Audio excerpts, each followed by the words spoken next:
The email arrives at 6 a.m. Subject line, effective immediately. I know before I open it. I've been expecting this for days, maybe years. Sarah Kim is stepping down, not temporarily, not for a vacation, indefinitely. The email is short, professional, detached, classic Sarah. Marcus, effective immediately.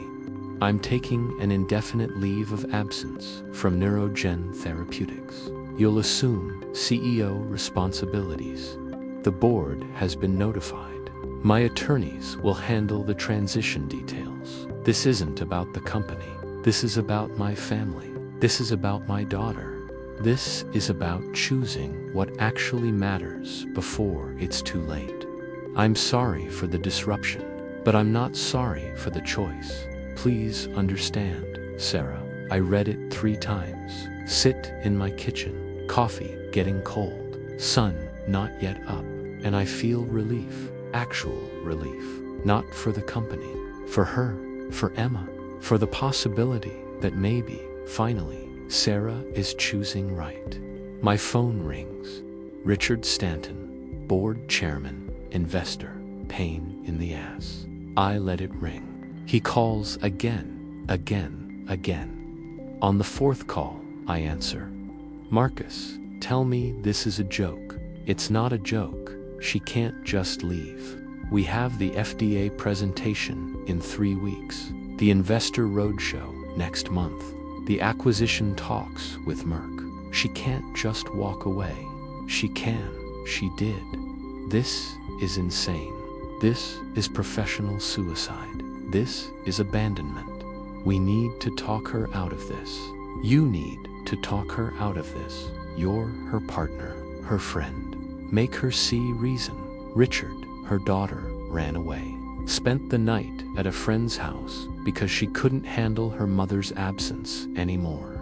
Her ex-husband hasn't let her see Emma unsupervised in 2 years. Her family is destroyed.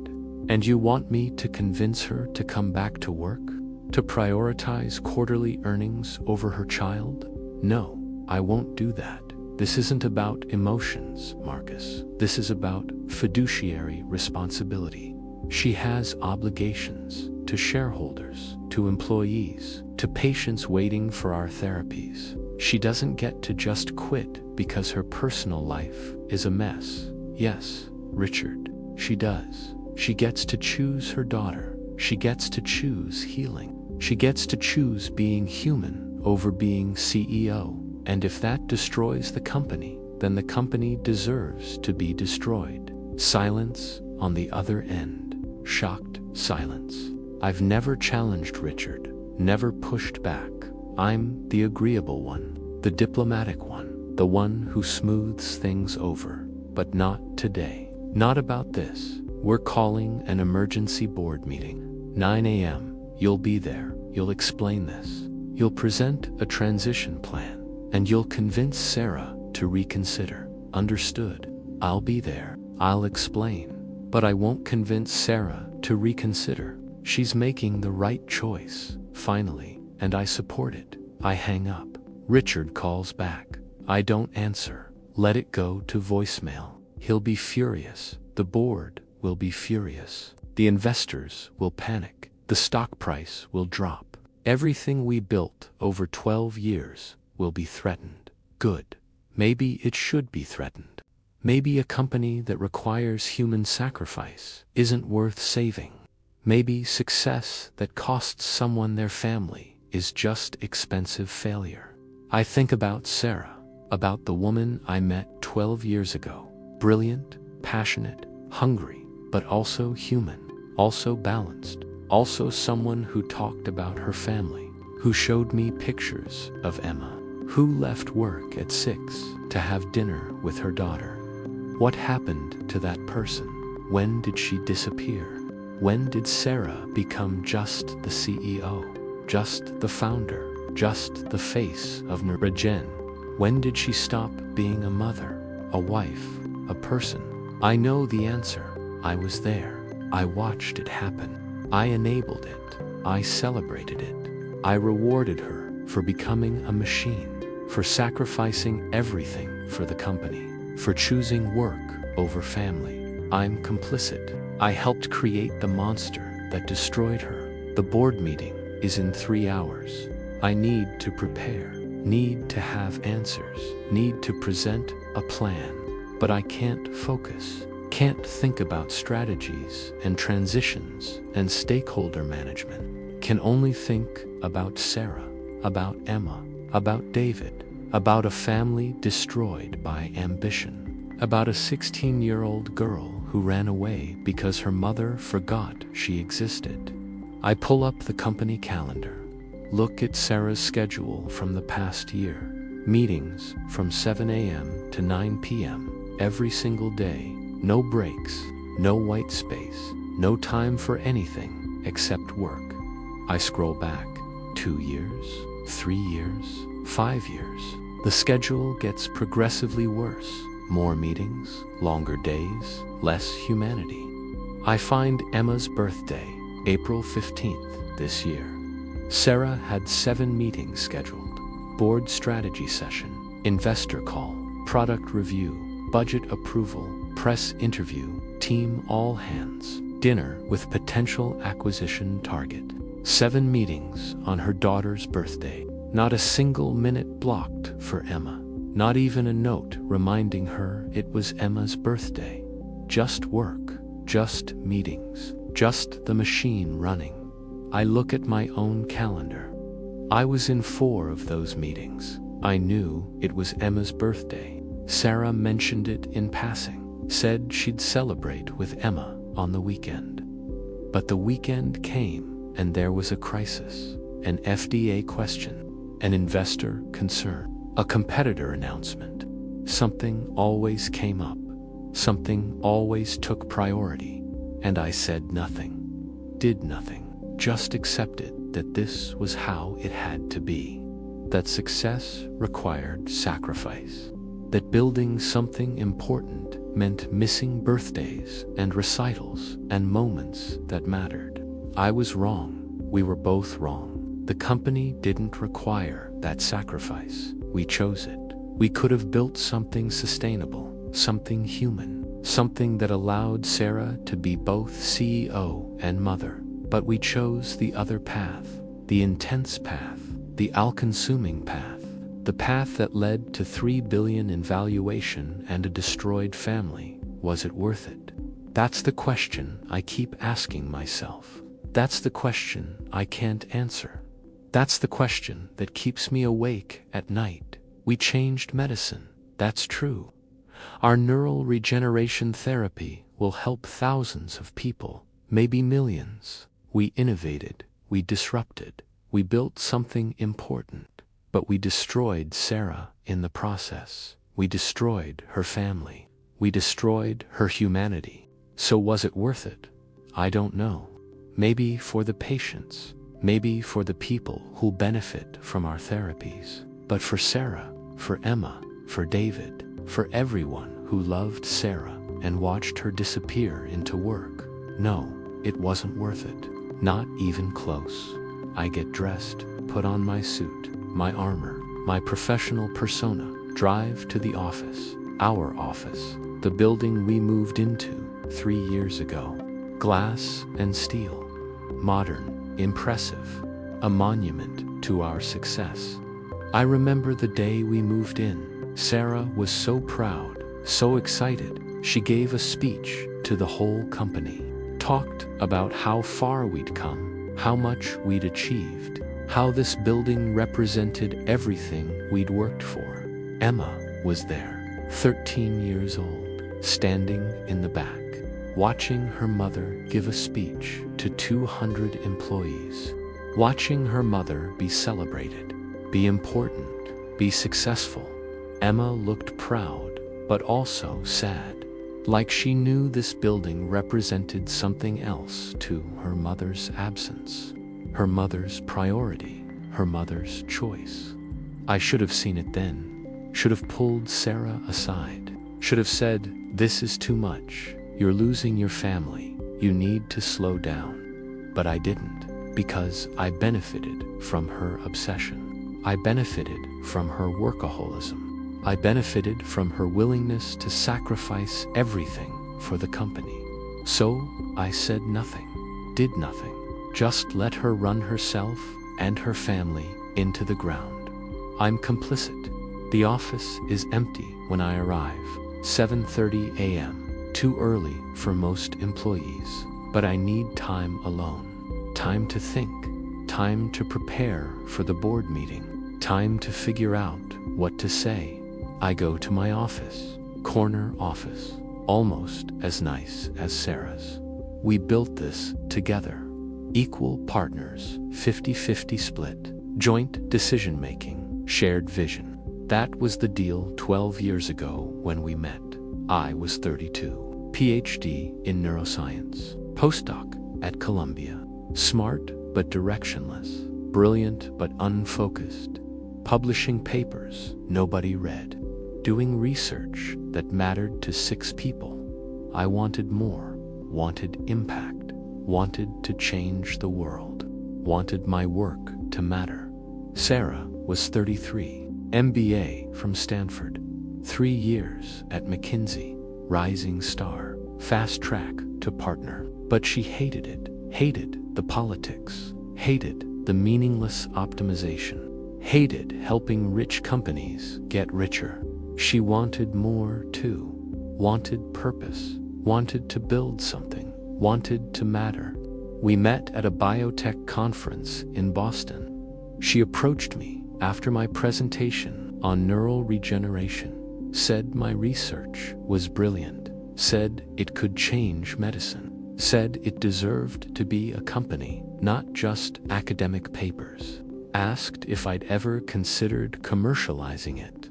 I hadn't, never thought about business, never thought about the real world, just thought about science, research, discovery. She saw something I didn't. She saw potential. She saw application. She saw how my work could actually help people, not just advance knowledge, but heal humans, save lives, change outcomes.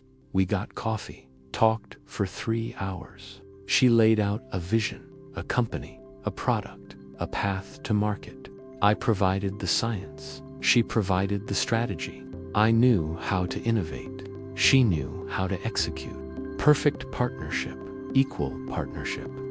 We started Neurogen 3 months later, quit our jobs, maxed out credit cards, rented a basement in Brooklyn, 2 desks, 2 computers, 2 people crazy enough to think they could change the world. Those first 2 years were magic. We worked constantly, but it was joyful work. Purposeful work.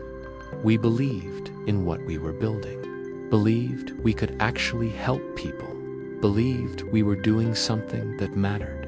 Sarah was different then, still intense, still driven, but also human. She'd talk about Emma, show me pictures, tell me funny stories. Emma was 4 when we started the company. Sarah would bring her to the office sometimes. Emma would draw at Sarah's desk, play with beakers we weren't using, ask questions about everything. Uncle Marcus, what's that? That's a microscope. Emma, it helps us see tiny things. How tiny? So tiny you can't see them with just your eyes. Why do you want to see tiny things? Because tiny things are important. Tiny things, like cells and molecules, are what make our bodies work. If we understand the tiny things, we can help people when they're sick. Are you helping people, Uncle Marcus? We're trying, sweetheart. We're trying really hard. She called me Uncle Marcus, even though I'm not her uncle, even though I'm just her mom's business partner. But I loved it, loved that she considered me family, loved that I got to be part of her life, loved watching her grow up in our weird little startup. Sarah would leave at 5:30 to pick Emma up from daycare, come back after Emma went to bed, work until midnight, then do it again the next day. It was intense, but it was sustainable. She balanced, she managed. She was both CEO and mother, both founder and human. When did that change? I scroll through my memories, try to pinpoint the moment. I think it was the Series A, our first major funding round. $15 million, 5 investors, board seats, expectations, pressure. Suddenly, we weren't just 2 people in a basement trying to help people. We were a real company, with investors, with obligations, with quarterly board meetings where we had to justify our existence, with metrics and milestones and targets. The work changed. Sarah changed. She stopped leaving at 5:30, started working later, started missing dinners, started missing Emma. I noticed. Of course I noticed, but I said nothing, because we were growing, succeeding, raising more money, hiring more people, getting closer to actually changing medicine. And Sarah's intensity was driving it. Her willingness to work 80-hour weeks, her willingness to sacrifice everything, her willingness to put the company above all else. It was working. We were succeeding. So I said nothing. Series B came 2 years later. $50 million. More investors, more pressure, more expectations. Sarah stopped talking about Emma in meetings, stopped showing pictures, stopped telling funny stories. She became just the CEO, professional, polished, focused. I missed the old Sarah, the one who was human, the one who brought her daughter to work, the one who laughed. But I said nothing because we were winning, because success has momentum, because when you're building something important, you don't stop to question whether the cost is too high. You just keep building. Series C, $100 million, unicorn status, magazine covers, conference keynotes. Sarah became famous. Not just successful, famous. People wanted interviews, wanted her advice, wanted to understand how she did it, how she built so much, so fast, how she succeeded where others failed. They didn't ask about Emma, didn't ask about David, didn't ask about the cost. They only asked about the achievement, the innovation, the success. And Sarah gave them what they wanted. Talked about focus, about sacrifice, about doing whatever it takes to win, about prioritizing the mission above everything. She became a cautionary tale, pretending to be an inspiration, and I watched it happen, enabled it, celebrated it. EPO came 3 years ago, $3 billion valuation. We were both suddenly wealthy, incredibly wealthy, life-changing wealthy. We celebrated with the team, champagne, speeches, congratulations all around. Sarah gave another speech, talked about the journey, the struggle, the victory, thanked everyone, thanked me, said we couldn't have done it without each other. Emma wasn't there, neither was David. They weren't invited, or maybe they were invited and chose not to come, or maybe Sarah forgot to invite them. I don't know, but they weren't there, and Sarah didn't mention them, didn't acknowledge them, didn't say this success came at a cost, didn't say I destroyed my family to achieve this, just talked about innovation and disruption and changing the world. I should have said something then, should have pulled her aside after, should have asked about Emma, about David, about whether any of this was worth it, but I didn't, because I was celebrating too, because I was newly wealthy too, because I benefited from Sarah's destruction too. I'm complicit. I go to Sarah's office. She left her keys on my desk this morning. Asked the security guard to give them to me. Her office is pristine, organized, minimal, very Sarah, very controlled, everything in its place, nothing personal, no photos, no mementos, no evidence that she has a life outside this building. I sit in her chair, look at her view, floor to ceiling windows, the entire city spread out below. You can see everything from here, buildings, streets, people, millions of people living their lives, having families, making memories, being human. I wonder if Sarah ever looked at this view and thought about Emma, about what she was missing, about whether any of this was worth sacrificing her daughter, or did she just see another accomplishment, another measure of success, another proof that she made it? I open her desk drawer. Inside is a photo, the only personal item in her entire office. Emma, maybe 7 years old, wearing a soccer uniform, holding a trophy, smiling at the camera. Sarah kept this photo in her desk, hidden, where nobody could see it, where even she rarely looked at it. Why? Why hide the one piece of evidence that she had a daughter, that she had a life, that she was human? Maybe because looking at it hurt. Maybe because it reminded her of what she was sacrificing. Maybe because guilt is easier to manage when you don't have to face it. I put the photo back, close the drawer, wonder what Emma would think if she knew. If she knew her mother kept her photo but hid it. If she knew her mother thought about her but chose work anyway. If she knew her mother felt guilty but not guilty enough to change, would it make it better, worse? Would it prove that Sarah loved her, or prove that Sarah's love wasn't strong enough to overcome her addiction to success? I don't know. Love that doesn't manifest in action isn't really love. It's just sentiment, just feeling, just words. Emma needed action, needed presence, needed a mother who showed up, not a mother who kept her photo in a drawer. My phone buzzes. Text from Richard. Where's the transition plan? Board meeting in 90 minutes. We need answers. I don't respond. Don't have answers. Don't have a plan. Just have questions. Questions about what we built. Questions about what we destroyed. Questions about whether any of this matters.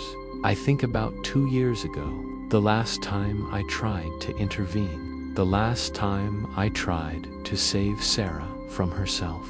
It was Emma's 14th birthday, Saturday. Sarah was supposed to be there, promised David she'd be there, promised Emma. But Friday night, we had a crisis. Competitor announced a similar therapy, beat us to market. Investors were panicking. Board was demanding answers. Sarah called me at 11 p.m. We need to respond.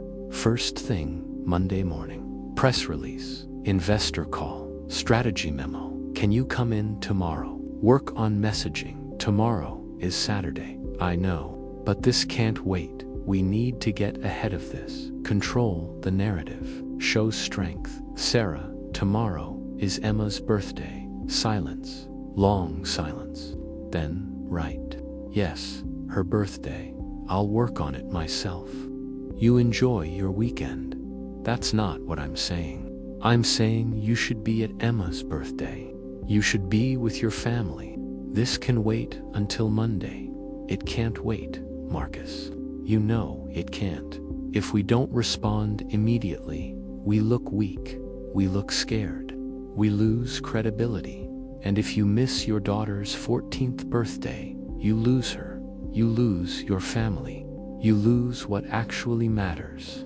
Don't lecture me about priorities. You don't have kids. You don't understand the impossible balance. I'm doing the best I can. Are you? Are you really doing the best you can? Or are you just choosing the easier thing? Work is clear. Work makes sense. Work gives you immediate feedback and measurable success. Family is messy. Family is complicated.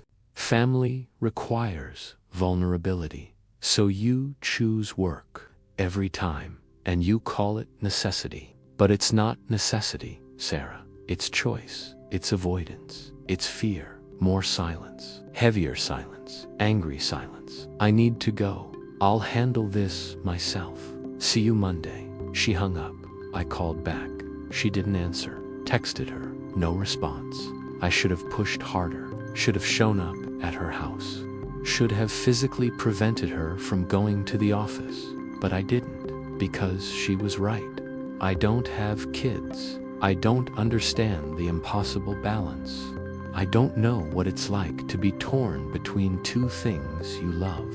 So I backed off, stayed silent, let her make her choice. She went to the office that Saturday, worked all day, missed Emma's birthday party. David was furious. Emma was devastated. Sarah told herself it was necessary. Told herself she had no choice. Told herself the company required it, but she was lying to everyone, to herself. We could have waited until Monday. The competitor announcement wasn't urgent, wasn't existential, wasn't worth missing your daughter's birthday.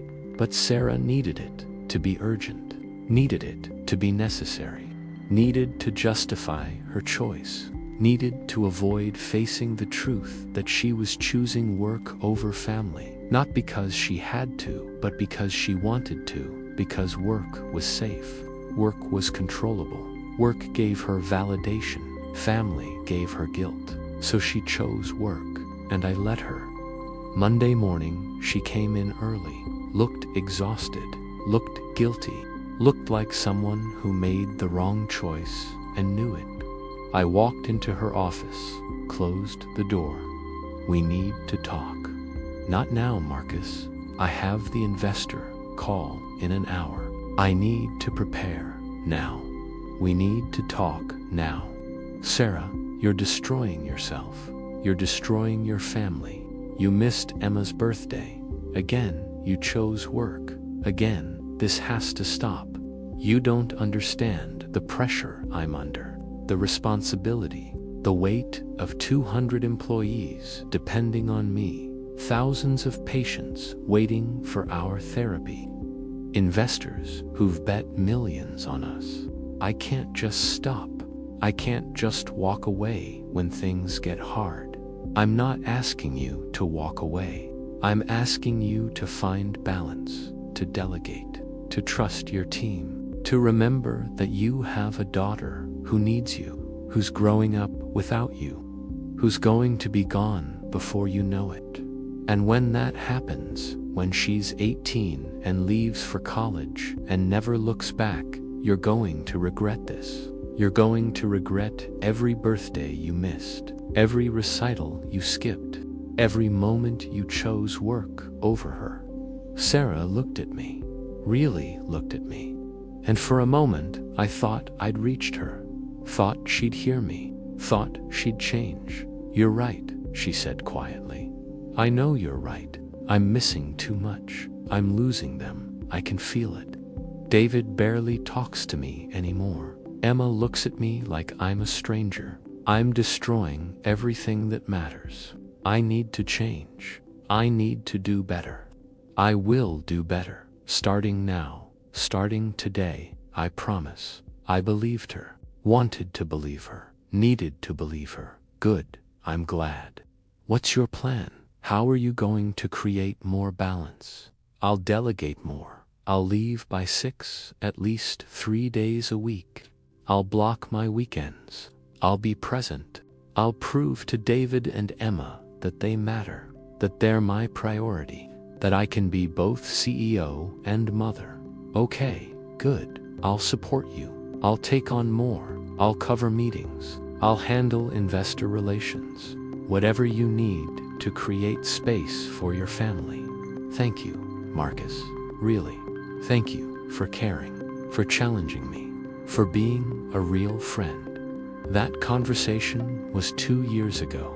Sarah kept her promise for exactly 3 weeks. 3 weeks of leaving at 6.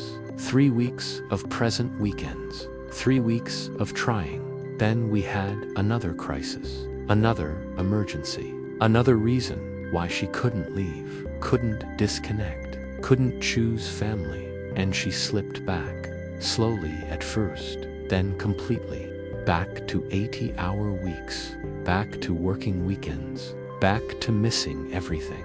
I tried to intervene again. She shut me down, said I didn't understand, said it was temporary, said things would calm down soon. They never calmed down. There was always another crisis, another emergency, another reason to choose work. David filed for divorce 6 months later. Sarah didn't contest it, didn't fight for custody, just agreed to everything. Let David take Emma. Let him have the house. She kept the company, kept her career, kept her success, lost her family. I watched it happen, said nothing, did nothing, accepted that this was Sarah's choice, that I couldn't save her from herself, that some people are determined to destroy themselves and all you can do is witness. But that's a lie. That's an excuse. That's me absolving myself of responsibility. I could have done more, could have pushed harder, could have threatened to leave the company if she didn't change, could have forced the board to intervene, could have done something other than watch and enable and benefit from her self-destruction. I didn't, because I was complicit, because I benefited from her workaholism, because her willingness to sacrifice everything made my job easier, made the company more successful, made us both wealthier, so I stayed silent. Let her destroy herself, told myself it wasn't my responsibility, told myself I tried, told myself there was nothing more I could do. All lies, comfortable lies, self-serving lies, but lies nonetheless. 8 a.m., board meeting in 1 hour. I need to prepare, need to have answers, but all I have are questions. Questions about what we built, questions about what we destroyed, questions about whether I am a good friend or just another person who used Sarah's brokenness for personal gain. I think I know the answer, and I don't like it. My phone rings. Sarah, I hesitate. Don't know what to say to her. Don't know how to balance being supportive friend and complicit business partner. Don't know how to acknowledge my own failure while supporting her choice. I answer, Sarah, Marcus, thank you for not calling me back immediately. Thank you for giving me space. I know the board is freaking out. I know Richard is losing his mind. I know this is a disaster for the company. But I need you to understand why I'm doing this. I need you to support me, please. Her voice is different, softer, vulnerable, not the controlled CEO voice, just Sarah, just my friend, just the person I met 12 years ago in Boston. I support you completely, unconditionally. You're making the right choice. Finally, she starts crying, not dramatic crying. Quiet tears, relief tears. Thank you, God, thank you. I was so scared you'd try to convince me to come back, to reconsider, to think about the company first. Everyone else is Richard, the other board members, even my lawyer. Everyone is telling me this is career suicide, professional abandonment, irresponsible. But Marcus, I can't keep doing this. I can't keep being this person. I'm losing Emma. I've already lost David. I've lost myself. And no amount of success is worth that. Nothing is worth that. I know.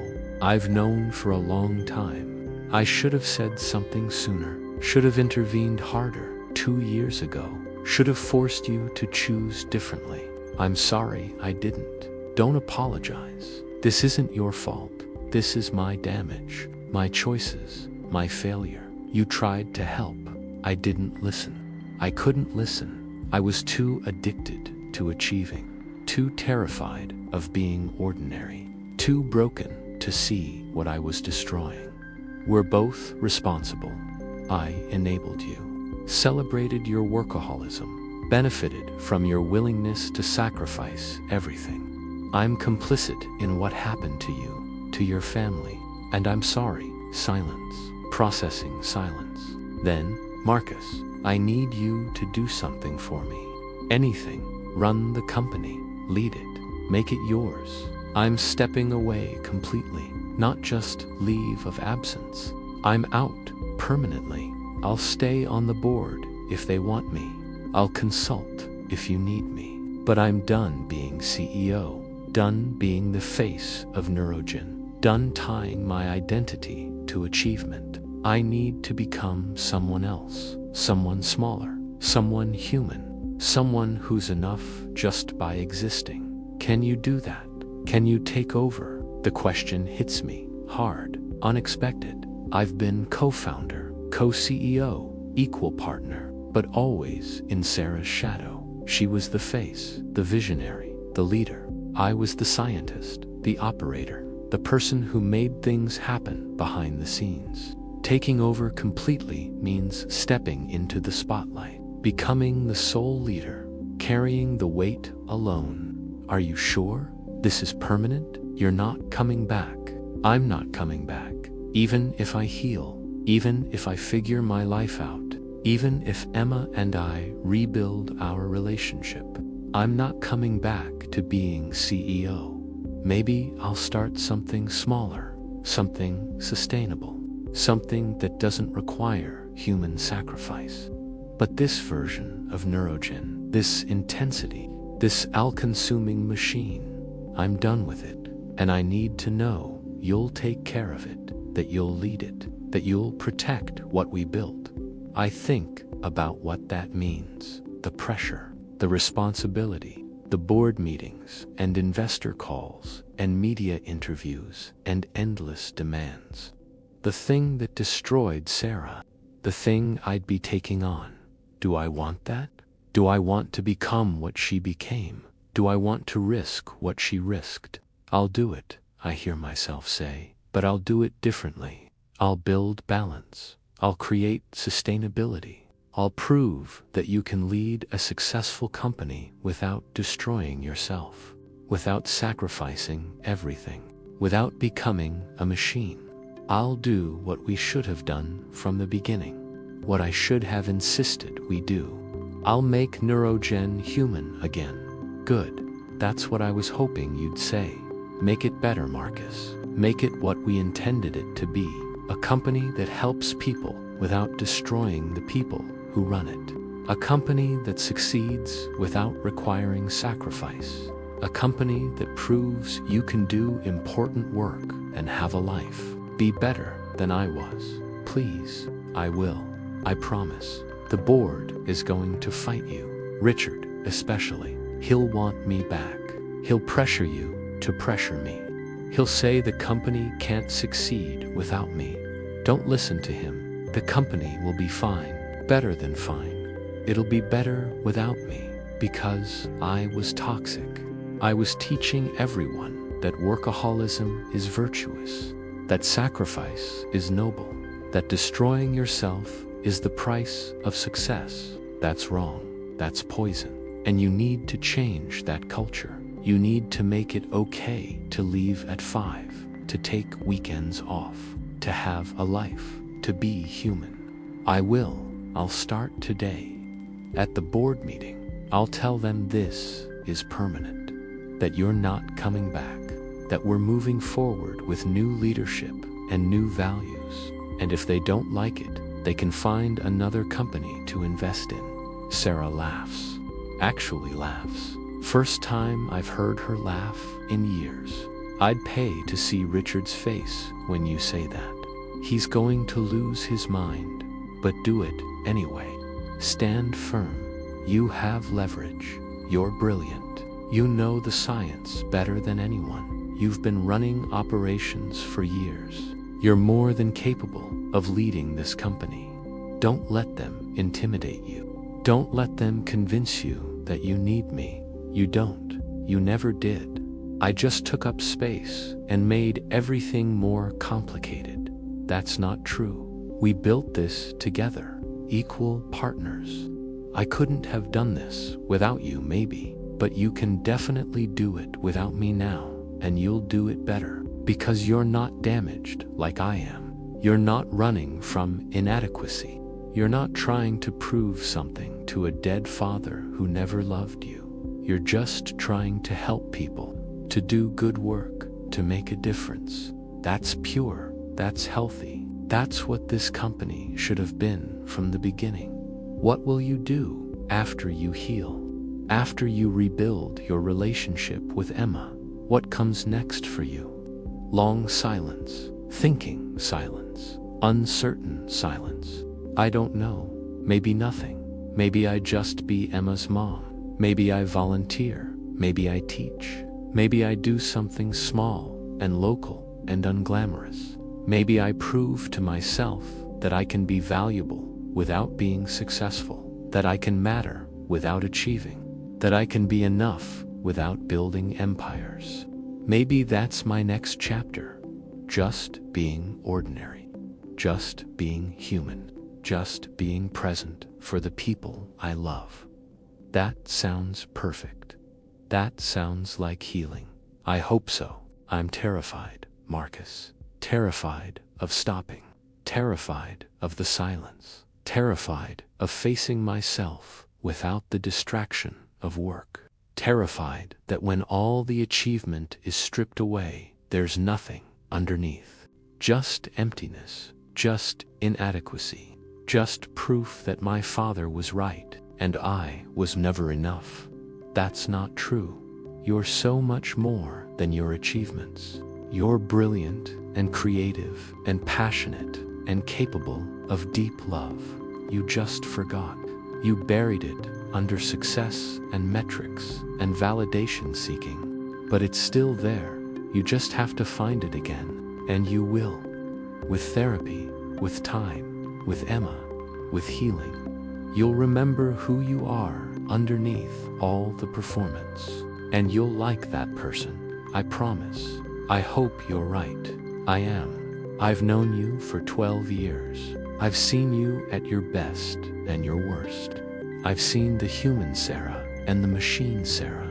And I can tell you with certainty, the human Sarah is so much better, so much more valuable, so much more worth knowing. Emma will see that too. Once you let her in, once you stop performing and start being, she'll see her mom, the real one, the one who's been hiding under all the success, and she'll love you, not for what you achieve, just for who you are. More crying, grateful crying, relieved crying. Thank you, Marcus, for everything, for being my partner, for being my friend, for not giving up on me even when I gave up on myself, for supporting this choice, for taking over the company, for being better than I was. Thank you. You're welcome. Now go, be with Emma, heal, become human again. And don't worry about Neurogen. Don't worry about the board. Don't worry about the investors. I'll handle it. That's my job now. Your job is to be a mom. Just a mom. Nothing more, nothing less. Do that job. Do it well. Do it completely. That's enough. You're enough. Remember that. I will. I'll try. Goodbye, Marcus. Goodbye, Sarah. Good luck. She hangs up. I sit with the phone, feeling the weight of what just happened, feeling the responsibility settling onto my shoulders, feeling the fear and the hope and the determination mixing together. I'm the CEO now, sole CEO, the person responsible for 200 employees and thousands of patients and millions of dollars and all the pressure that destroyed Sarah. But I won't let it destroy me. I won't make her mistakes. I won't sacrifice everything for success. I'll build something different, something sustainable, something human. I'll prove that success and life aren't mutually exclusive, that you can lead and still be present, that you can achieve without destroying, that enough is actually enough. That's my mission now, not just to run Neurogen, but to transform it, to make it better, to create the company we should have built from the beginning. The board meeting is in 30 minutes. Time to prepare, time to get ready, time to face Richard and the investors and all the people who think Sarah is making a mistake. Time to convince them that this is the right choice. Not just for Sarah, for all of us, for the company, for the future. Time to lead. The conference room is full when I arrive. All 7 board members, Richard at the head of the table, face red, jaw tight, furious. The other board members look concerned, worried, calculating, probably calculating their losses, their exit strategies, their options if this company implodes. I take my seat. Sarah's old seat, corner position, power position. The seat of the CEO feels wrong, feels too big, feels like I'm wearing someone else's clothes. But it's mine now. I need to own it, need to fill it, need to become the leader they need. Richard doesn't wait for pleasantries. Marcus, explain. What the hell is Sarah thinking? And more importantly, what are you doing to fix this? I'm not fixing it. Sarah made the right choice. She's stepping away permanently. I'm taking over as sole CEO. We're moving forward. Silence, shocked silence, then chaos. Everyone talking at once, objecting, questioning, demanding. Richard's voice rises above the others, permanently. This isn't a leave of absence. She's actually quitting. She's stepping down from day-to-day operations. She'll remain on the board if you want her. She'll consult if we need her. But she's done being CEO, done with the intensity, done with the sacrifice. She's choosing her family, and I support that choice completely. Her family, her family. Richard slams his hand on the table. We have obligations to shareholders, to employees, to patients. Her personal problems don't give her the right to abandon ship. We're in the middle of critical phases. FDA approval, acquisition talks, investor roadshow. She can't just leave. You need to convince her to come back. That's your job. As her partner, as her friend, as someone who understands what's at stake, to lead it forward, to make it successful. And I can do that without Sarah. I've been doing it for years. I know the science. I know the operations. I know the team. I know the strategy. Sarah was brilliant. Sarah was visionary. But Sarah was also burning out, destroying herself, teaching everyone that success requires human sacrifice. That's toxic. That's unsustainable. That's not the culture I'm going to lead. Jennifer Martinez, another board member, speaks up. Marcus, we understand Sarah is going through personal issues. We're sympathetic. But from a business perspective, her departure creates uncertainty. Investors will panic. Stock price will drop. Competitors will smell blood. How do we manage that? We manage it by being honest, by being transparent, by explaining that Sarah is stepping down for personal reasons, but the company is strong. That leadership transition was always part of the plan. That I'm more than capable of leading us forward. That we're committed to our mission. That nothing fundamental has changed except who sits in this chair. But everything has changed. Richard interrupts. Sarah was the face of this company, the visionary, the founder, the person investors believed in. Without her, we're just another biotech company with promising technology and uncertain future. We lose our differentiation, our story, our magic. Our magic was never Sarah. Our magic is the science, the team, the mission, the impact we're making on patients' lives. That doesn't change because Sarah steps down.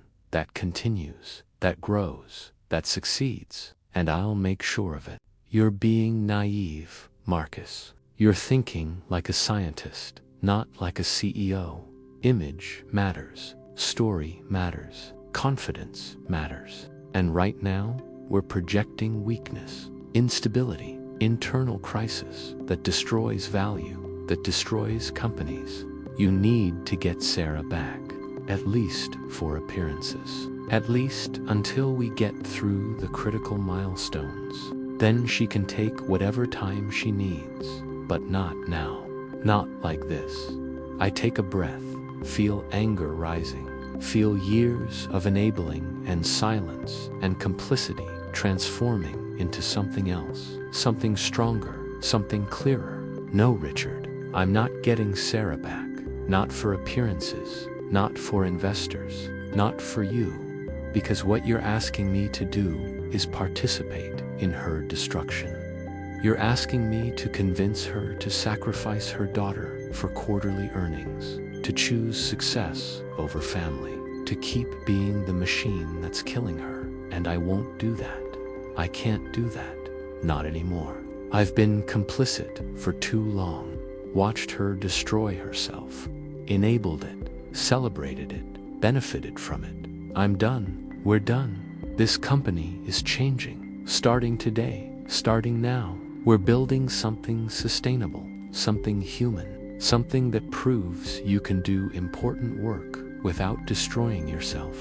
And if you don't like that vision, if you don't support that direction, you can find another company to invest in. You can sell your shares. You can walk away. But I'm not bringing Sarah back. I'm not asking her to sacrifice her family. I'm not perpetuating the toxic culture that destroyed her. That's my position. That's my decision. That's final. The room goes silent. No one speaks.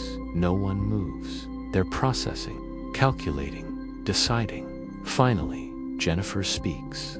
Marcus, I appreciate your loyalty to Sarah. I appreciate your concern for her well-being, but we have a fiduciary duty to shareholders, to employees, to patients. Can you honestly lead this company through the challenges ahead? Can you handle the FDA process, the investor relations, the media scrutiny, the operational complexity? Sarah was extraordinary, uniquely capable. Are you prepared to fill those shoes? Yes. I know every aspect of this business. I know the science better than Sarah ever did. I know the operations. I know the team. I know the patience. The only thing I don't have is Sarah's compulsive need to prove herself, her addiction to achievement, her willingness to sacrifice everything for success. And that's actually an advantage, not a weakness, because I can lead with balance, with perspective, with humanity. I can build a culture where people have lives, where success doesn't require sacrifice, where enough is actually enough. And that culture will make us stronger, not weaker, more sustainable, not less, more attractive to talent, not less. This is the right direction, and I'm the right person to lead it. Another board member speaks up. Thomas Park, older, wiser, more patient than Richard Marcus. I hear what you're saying, and there's wisdom in it. But the market doesn't care about wisdom. The market cares about confidence, stability, predictability. Sarah's sudden departure disrupts all of that. How do we message this? How do we control the narrative? We tell the truth. Sarah is stepping down for personal reasons. She's choosing her family. She's making the choice all of us should make, but most of us don't. She's being human, being real, being honest, and we celebrate that. We don't hide it. We don't spin it. We don't pretend it's something other than what it is. We say, our founder is taking time to heal, to be with her family, to remember what matters, and we support her. And the company continues under new leadership, under someone who's been here from day one, someone who knows this business inside and out, someone who's committed to the mission. That's our story. That's our message. That's the truth. Richard shakes his head. The market will destroy us. The stock will tank. Competitors will attack. This is corporate suicide, maybe. Or maybe the market will respect honesty. Maybe investors will value sustainability. Maybe we'll attract better talent, better partners, better outcomes. Because we're willing to be human. Because we're willing to acknowledge that success isn't everything. Because we're willing to build something that lasts, not just something that burns bright and destroys everyone involved. I'm willing to take that risk. The question is, are you? The board members look at each other. Silent conversations, calculating, weighing options, deciding. Thomas speaks first. I support Marcus. I support the transition. I support the new direction. Sarah built something incredible, but she built it at tremendous personal cost. And if Marcus can lead us forward while also building sustainability and humanity, that's worth supporting. That's worth betting on. I'm in, Jennifer nods. I agree. I'm in. One by one, the other board members signal support. Reluctant support, concerned support, but support nonetheless. Until only Richard is left. He looks at me, eyes hard, jaw set. This is a mistake.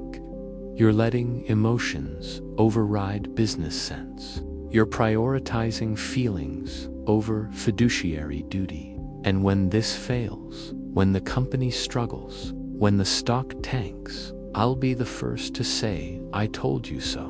Noted.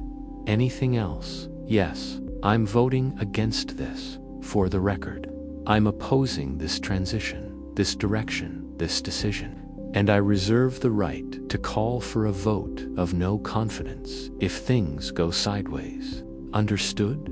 Anyone else have concerns they want on record? Silence. No one else speaks. Good, then we're done here. I'm CEO. We're moving forward. I'll draft a press release, schedule an all-hands meeting, call the key investors, manage the transition. You all just need to support it publicly, unequivocally. Can you do that? Reluctant nods, concerned agreement. It's not enthusiastic support, but it's enough. It's what I need. The meeting ends. People file out, quietly, thoughtfully, processing. Richard stops at the door, turns back. I hope you know what you're doing, Marcus. I hope this isn't misplaced loyalty. I hope you can actually pull this off. Because if you can't, you're not just destroying your career. You're destroying everything Sarah built. Everything we all built together.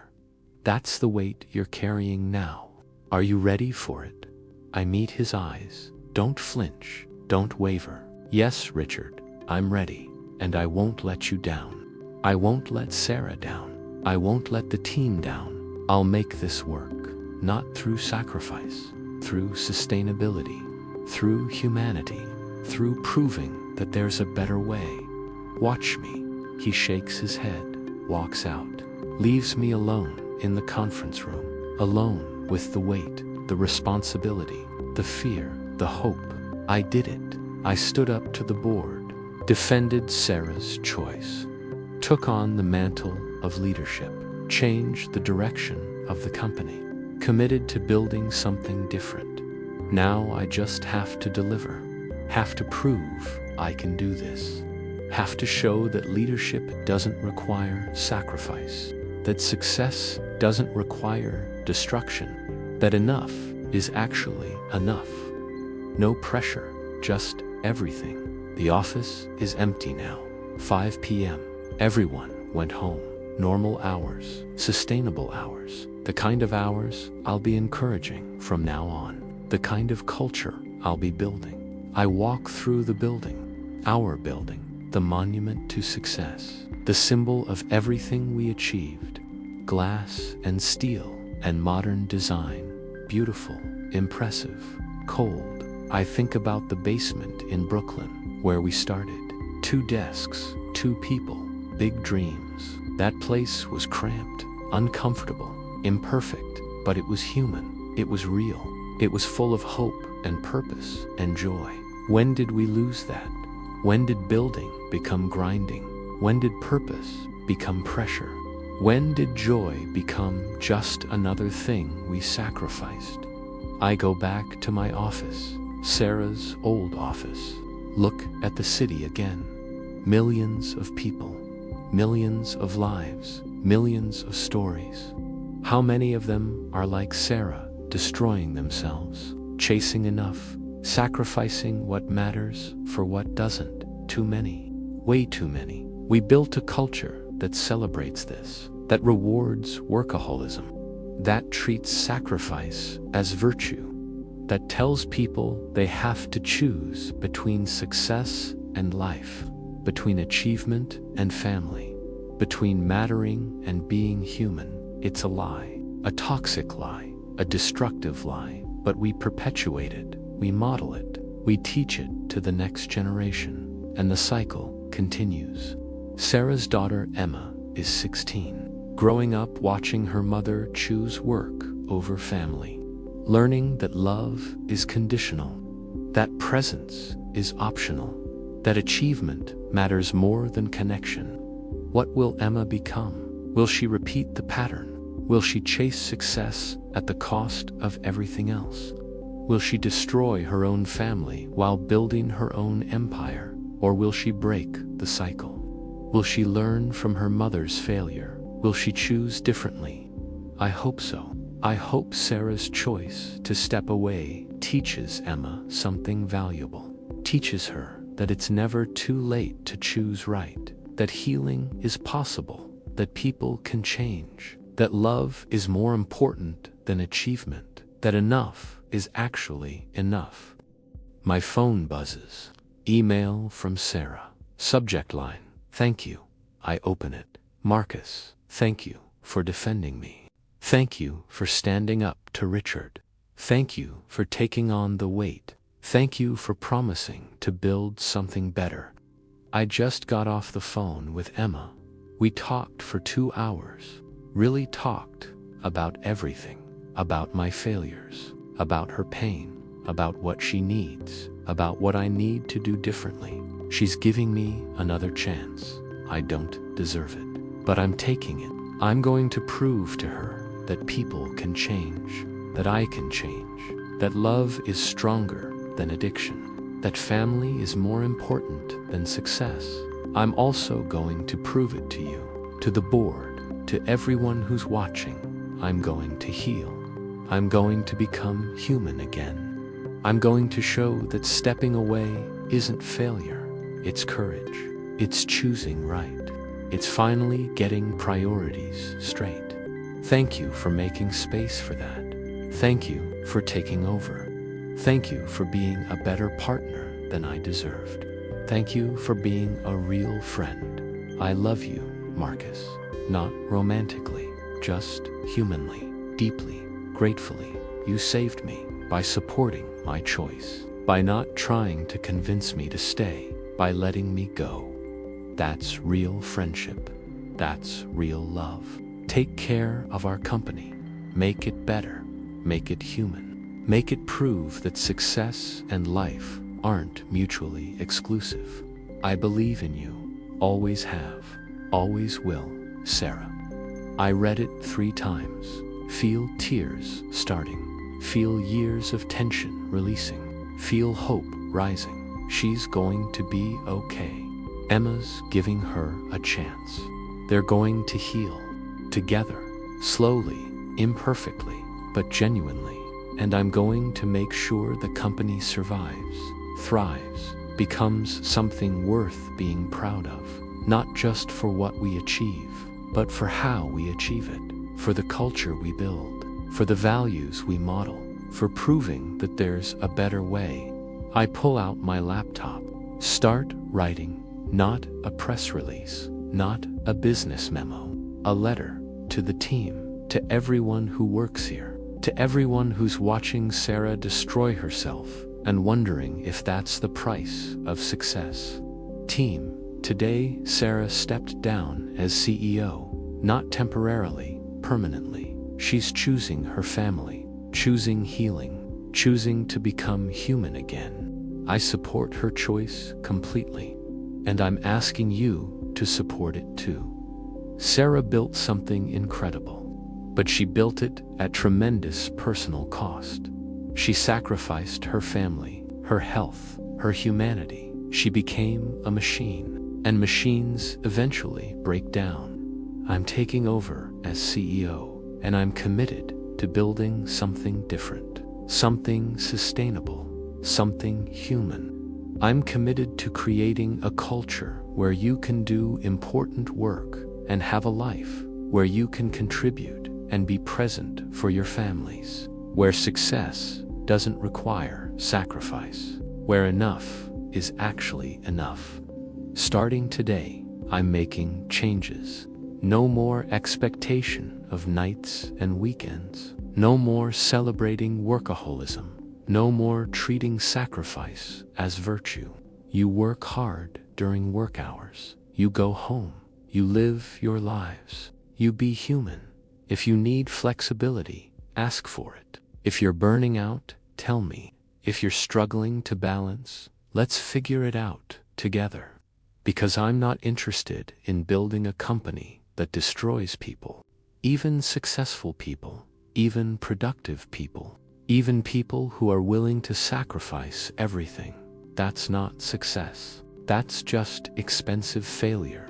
Our mission is to heal people, to help them recover from neurological damage, to give them their lives back. We can't do that authentically if we're destroying our own lives in the process. We can't heal others while breaking ourselves. So we're changing. We're building something better, something sustainable, something that proves you can do important work without becoming a cautionary tale. I know this is unconventional. I know some of you might be skeptical. I know the business world tells us that intensity and sacrifice are required for success, but I'm betting that's wrong. I'm betting that sustainability and humanity actually create better outcomes, better innovation, better retention, better culture, better company. Help me prove it. Help me build it. Help me show the world that there's a better way. Sarah is choosing to heal. We're choosing to build something worth healing for. Let's do this together, humanly, sustainably, successfully. Marcus. I read it over, edit it, send it to the entire company, 200 people, all of them watching, all of them wondering what happens next, all of them deciding whether to believe, whether to trust, whether to follow. My phone starts buzzing immediately. Responses coming in. Thank you for this. I've been struggling to balance work and family. This gives me hope. This is exactly what we needed. I'm in. I was thinking about leaving. This makes me want to stay. Sarah's choice is inspiring. Your leadership is inspiring. Let's build something better, one after another. Affirmation, support, hope. Not everyone. Some people are silent. Some people are skeptical. Some people probably think I'm naive, idealistic, doomed to fail. Maybe they're right. Maybe you can't build a successful company without requiring sacrifice. Maybe intensity is necessary. Maybe balance is just a nice idea that doesn't work in practice. But I have to try, have to believe it's possible, have to prove that Sarah's choice wasn't just personal, it was prophetic. It was showing us a better way, a human way, a sustainable way. I close my laptop, look around the office. This is mine now. This responsibility, this opportunity, this chance to build something different. I think about Sarah, about Emma, about healing, about second chances, about choosing right even when it's hard. I think about the basement in Brooklyn, about two people with big dreams and pure intentions, about joy and purpose and hope. We lost that somewhere along the way. lost it to pressure and metrics and investor expectations, lost it to the belief that success requires sacrifice, lost it to fear of being ordinary. But maybe we can find it again. Maybe we can rebuild it. Maybe we can create something that's both successful and human, both impactful and sustainable, both important and balanced. Maybe that's possible. Maybe that's the real innovation, not just in science, in culture, in leadership, in proving that enough is actually enough. I turn off my computer, turn off the lights, walk out of the office. It's 5:30 p.m., early by our old standards, late by normal standards, but sustainable, human, balanced. I'm going home, to my apartment, to my life, to the relationships and hobbies and existence I've been neglecting while building this company.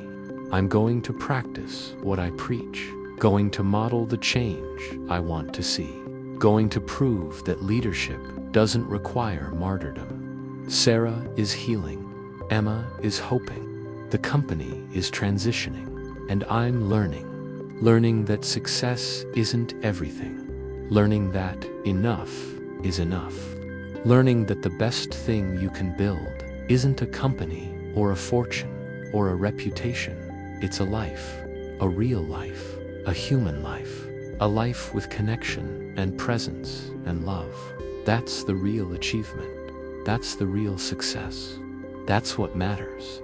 Sarah forgot that, almost destroyed herself forgetting it. But she's remembering now, choosing differently now, healing now, and I'm supporting her by leading differently, by building differently, by proving that her choice wasn't weakness, it was wisdom, it was courage, it was finally getting priorities straight. This is Friday, the observer's perspective, my truth, my complicity, my commitment to build something better.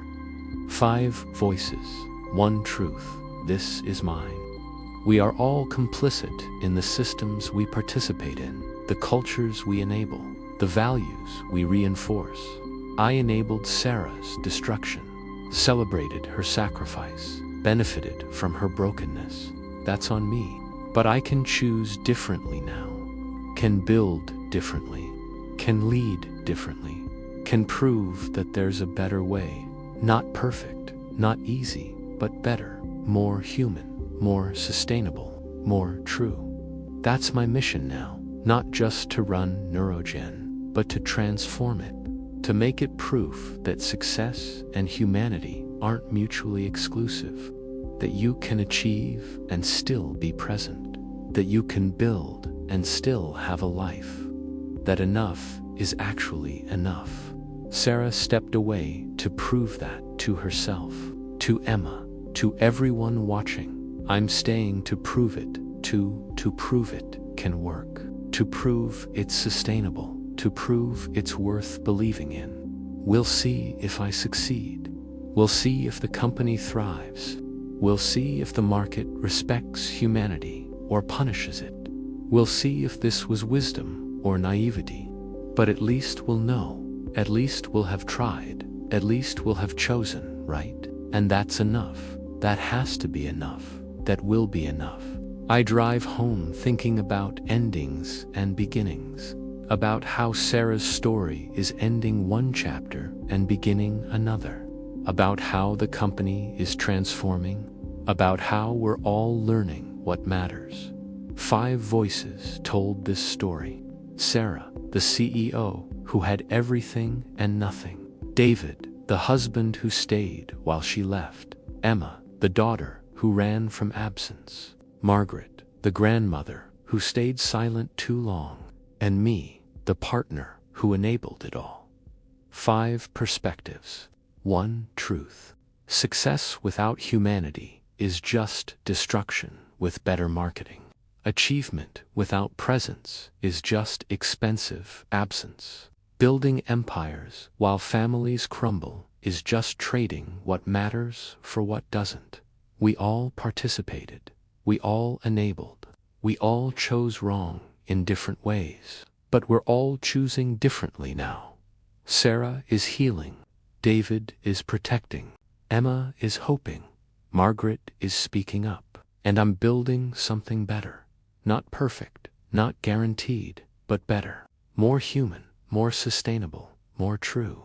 This is the weight of success, not the burden of achievement, but the cost of choosing wrong. The price of making work more important than life. The toll of believing you have to sacrifice everything to matter. Sarah paid that price. Her family paid it. We all paid it. But we're not paying it anymore. We're choosing differently, building differently, living differently. And maybe that's the real success, not building billion-dollar companies, but building lives worth living, relationships worth keeping, families worth fighting for, humanity worth preserving. That's enough. That's everything. That's the truth 5 voices tried to tell. The truth we all needed to hear. The truth we're finally learning. Success is important, but humanity is essential. Achievement matters, but presence matters more. Building is valuable, but connection is invaluable. And enough is actually enough. Finally, permanently, truly enough.